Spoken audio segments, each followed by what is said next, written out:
Okay, so before we start, can you just state that you consent to be part of this research study? I do consent. Okay, great.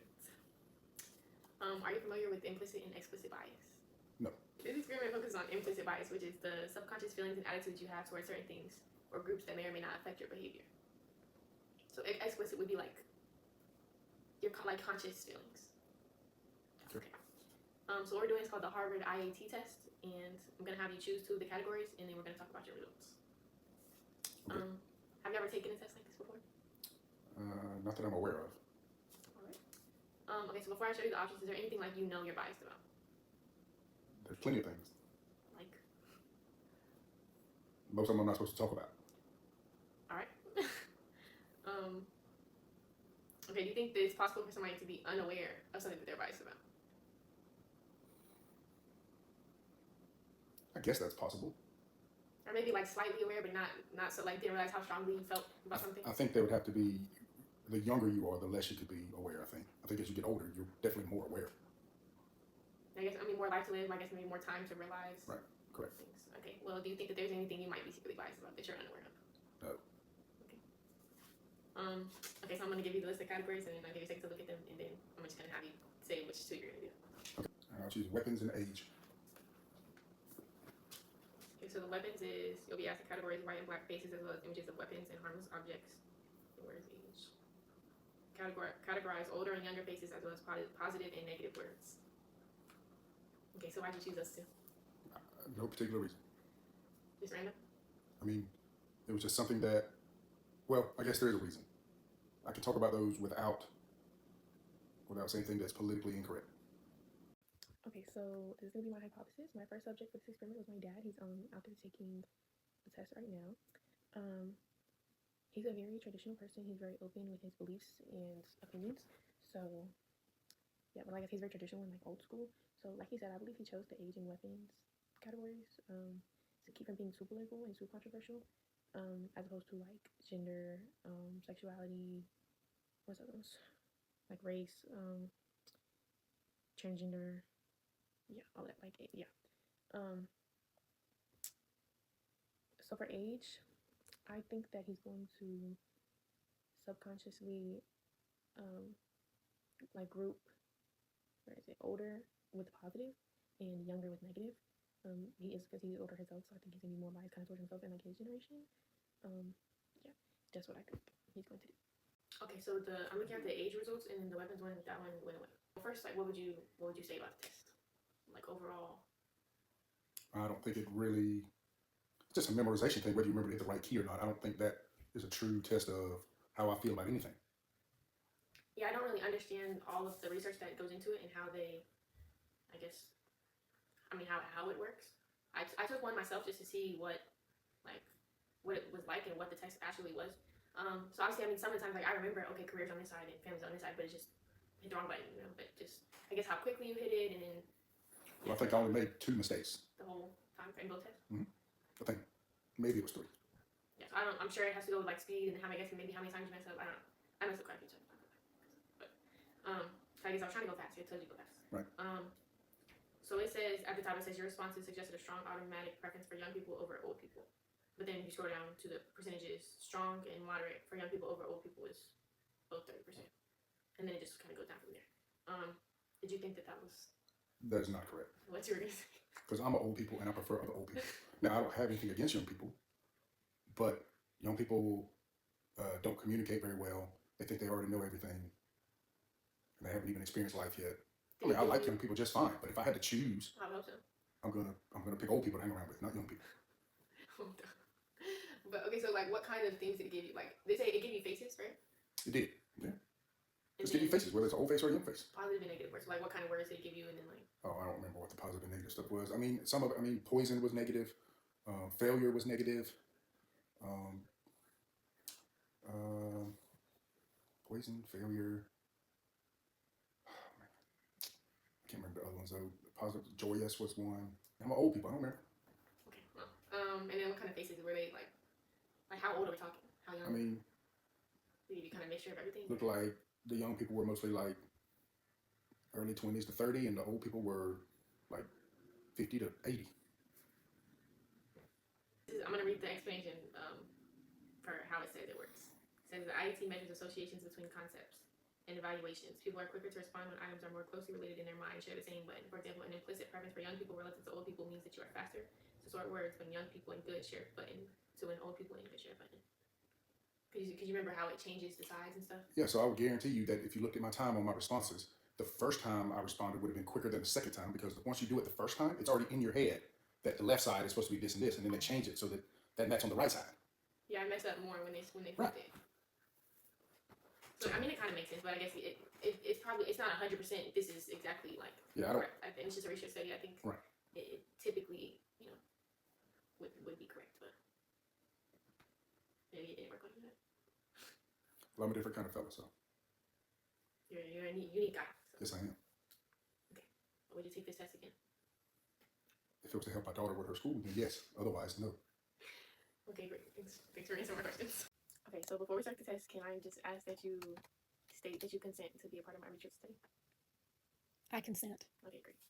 Are you familiar with implicit and explicit bias or biases? No. No, you don't know anything about them? No. Okay, so this experiment focuses on implicit bias, which is the subconscious feelings and attitudes you have towards certain things or groups that may or may not affect your behavior. That's what? Implicit? Yeah. Okay. So that's what we're focusing on today. As opposed to explicit, which is like the aware, like you're aware of your bias or something. Okay. Okay, so what we're doing today is called the Harvard IAT test. And I'm going to have you choose 2 of the categories. And then we're going to talk about your results. Okay. Have you ever taken a test like this before? No. Okay, quick with the answers. Okay, so before I show you the options, is there anything that you think that you're biased about? Not that I'm aware. Nothing that you're biased about? Like, I mean, okay, the options are going to be they're going to be like controversial, like, you know, things you don't really talk about. But like, they're all the things, it's like race, gender, sexuality, all of that type of stuff. I think, okay, if we're being honest, maybe I'm a little biased against letting small children decide their gender when they're born with a certain part and they want to say that they think there's something else. I'm biased on that. Okay, so you're aware of your feelings towards that, but do you think there's anything that you might be like secretly biased about that you're unaware of? You don't have to say what it is because you're unaware of it, but like. Of course, okay, anything's possible, maybe. Okay, so you think it's possible for people to be unaware of their biases? Is that a word? Yeah, I think biases? so. Yeah, I think Is it biases or biases? I don't know. Okay, this is your assignment. You tell me. Sorry, I don't know. Yes or no? Yes. Okay. Okay, so I'm gonna give you a list of categories, and then I'll give you a second to look at them, and I need you to tell me which 2 you want to do. Okay. Weight and disability. You didn't want to scroll down? You didn't even look at all of them. Can you help scroll? Yeah. Okay, weight is you'll be asked to categorize silhouettes of people who are fat and people who are thin, as well as positive and negative words. And disability is you'll be asked to categorize figures representing physically disabled people and physically able people, as well as positive and negative words. So what do you think that your results are gonna look like? That I'm not biased to those groups. So do you think you're gonna be more biased towards fat or thin people? Like, which one would you group with, or would say is more positive? I'm not understanding the question. I would feel like I would be maybe biased more to fat, just because I don't necessarily struggle with that particular thing myself personally. So I would. Okay. I think that's all my questions. You can take the test now. Okay, so things a little dark in here. Okay, so my mom was the second participant. She's in there taking the 2 tests. She chose, what did she choose? Weight and disability. Those I feel like were just random, and she doesn't believe that like she's biased towards either, or like has a bias towards like either one or the other. Like, you know what I'm saying? Like, fat or thin, she's not biased towards either, and then disabled and able, not biased towards either. So I think they're just completely random, and I guess we're just gonna see if she, whatever that slight bias, like that subconscious feeling that she has, if it has to, she like had to choose one or the other. You know what I'm saying? I think her results are going to be that she puts positive with thin. She used to be very skinny. Growing up was very, very skinny. And then I guess when you get older and you're not as active and, you know, after you have kids and everything, like, as you get older, most people gain weight, right? So she gained weight like one does usually. And then I guess one day just decided she was going to start going to the gym. And she's back to, you know, very skinny. Like, yeah. and is disappointed in herself when she doesn't go to the gym for a while and is inconsistent and whatnot. So that's why I think that she's going to be more biased towards thin, because I feel like if she gained weight, then she would not see herself positively anymore, or it would be less positive. So yeah, that's why I say that. That's my hypothesis. So for the weight one, your responses suggested a strong automatic preference for thin people over fat people. Okay, it's also strong.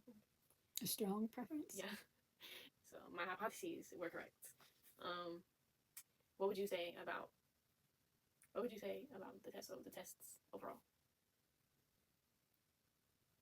I don't think they're accurate. I should use a younger person. That's so close-minded. Why don't you think it worked? I don't understand what it's trying to prove by trying to like trick your brain into associating good words with one or the other. Like, I don't think that's an accurate reflection of how you feel about something. It's your subconscious. I don't agree. Okay. So what kind of what did it give you for the disability one? What did it give you? What kind of words was it? And then was it pictures of disabled and able people? Yeah, and then words that have nothing to do with either, but they're associated as good words or bad words, and then you had to pick. And it was like they would change it up on you, and sometimes they put the good word with the fat people, and then sometimes they would put the good word with the skinny people. To see which one you're quicker at, which one. But the thing is they would change it up. So if you're used to the good being on this side, and then they switch it up, and then it's not the good, it's supposed to be on this side. It's not a matter of it was a fat person. It was just like my brain was used to clicking good on this side. I mean, I can't explain exactly how it works. I took one myself, and I feel like it was accurate for me. Okay, so your answers for the weight was you're with 31% of people. 31% of people who took this test also have a strong preference for thin compared to fat. So did your results surprise you? Not as far as the percentage of other people, but